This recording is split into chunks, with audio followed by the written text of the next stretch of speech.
कहा जाता है कि किसी इलाके में कहत साली पैदा हो गई। इस कहत साली की लपेट में न सिर्फ इंसान बल्कि चरिंद और परिंद सब इसका शिकार हो गए। मवेशी मालिकान बेहद परेशान थे। इस दौरान एक मस्जिद के मौलवी ने जुमा के खुतबे में निहायत यकीन के साथ ये बात बताई कि अल्लाह का नाम लेकर यानी बिस्म अल्लाह पढ़कर दरिया को हुक्म दिया जाए तो वो भी नाफरमानी नहीं करता। खुतबा सुनने वालों में एक चरवाहा भी मौजूद था। मौलवी की ये बात इसके दिल में उतर गई और इस बात पर उसका यकीन कामिल हो गया। इसने वापस आकर अपनी बकरियां खोलीं और सीधा दरिया पर चला गया। ऊंची आवाज से बिस्मिल्लाह अर्रहमान अर्रहीम पढ़ा और दरिया को कहा वो अपनी बकरियां चरवाने के लिए दूसरे पार जाना चाहता है और उससे कहा कि मुझे अपने ऊपर से गुजरने दे। ये कहकर उसने अपनी बकरियों को लिया और दरिया पर चलता हुआ दरिया पार कर गया। दरिया के दूसरी तरफ का इलाका घास से भरा पड़ा हुआ, दरख्तों के पत्ते भी सलामत थे क्योंकि किसी को यहाँ तक आने की रसाई नहीं थी। इसने खूब अच्छी तरह अपनी बकरियों को सैर करवाया और वापस लौट आया।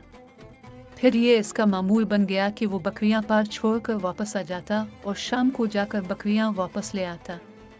इसकी बकरियों का वजन दुगना चौगुना हो गया। लोग चौंक गए और इससे पूछा कि वो अपनी बकरियों को क्या खिलाता है। वो सीधा साधा और साफ दिल नौजवान था। उसने साफ साफ बात बता दी कि जनाब में तो बिस्मिल्लाह अर्रहमान अर्रहीम पढ़ कर दरिया पर चलकर अपनी बकरियां दूसरी तरफ चरवाने ले जाता हूँ। ये बात सबने सुनी मगर किसी ने इस चरवाहे की बात पर यकीन नहीं किया क्योंकि ये नाकाबिल यकीन बात थी। मगर बात होते होते मौलवी साहब के पास पहुंच गई। मौलवी साहब ने इस चरवाहे को बुलाया और सारा माजरा पूछा। इस चरवाहे ने मौलवी साहब को ही हवाला बना लिया कि मौलवी साहब में तो आपका शुक्रिया अदा करने वाला था। अपने जुमा के खुतबे में जो नुस्खा बताया था कि बिस्मिल्लाह कहकर दरिया को भी हुक्म दो तो वो भी इनकार नहीं करता, तो मैं तो बस आपके नुस्खे पर ही अमल कर रहा हूँ। मौलवी साहब हैरत से इसके चेहरे को देखते रहे। मौलवी साहब ने कहा, भाई साहब, ऐसी बातें तो हम हर जुमा में करते हैं, फ़कत उनका मकसद लोगों का ईमान बनाना होता है। मगर बकरियों वाला डटा रहा कि मैं तो बस बिस्मिल्लाह कहकर पानी पर चलता हूँ और बकरियों समेत पानी पार चला जाता हूँ। आखिरकार मौलवी साहब ने सुबह खुद यह तजुर्बा करने की ठानी, जिसे देखने चरवाहे समेत पूरा इलाका भी आ गया। मजमा ज़्यादा था। मौलवी साहब ने एक दो बार सोचा कि इनकार कर दूं कि कहीं डूब ना जाऊं, मगर वो जो मौलवी साहब को कंधे पर उठाकर लाए थे अब भी जोशो खरूश से अल्लाह अकबर के नारे लगा रहे थे और मौलवी साहब के हक में तारीफें कर रहे थे। आखिरकार मौलवी साहब ने अपने डर को दूर करने के लिए एक रस्सा मंगवाया।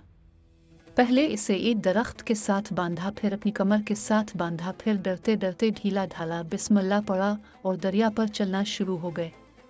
मगर पहला पांव ही रखा था कि पानी में गिर गए। मौलवी साहब डुबकियां खाने लगे और पानी के बहाव में बहना शुरू हो गए। लोगों ने खींच खींच कर बाहर निकाला।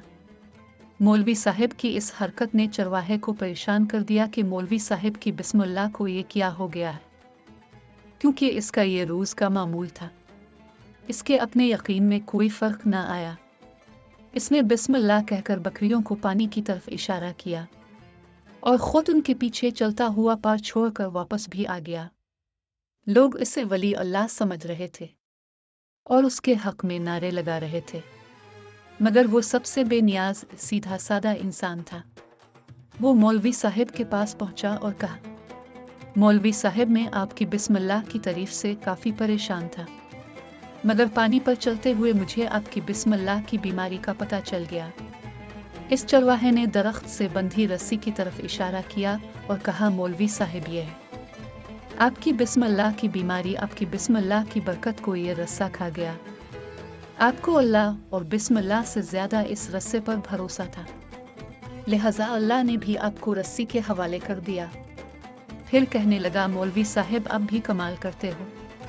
मैंने आपके मुंह से सुना और यकीन कर लिया और मेरे अल्लाह ने मेरे यकीन की लाज रख ली, मगर आपने अल्लाह का कलाम सुना मगर यकीन नहीं किया, लिहाजा आपको अल्लाह ने रुस्वा कर दिया। मोहतरम अजीज दोस्तों, यही कुछ हमारा हाल है। हमारी नमाजों और दुआओं का हाल भी यकीन से खाली है।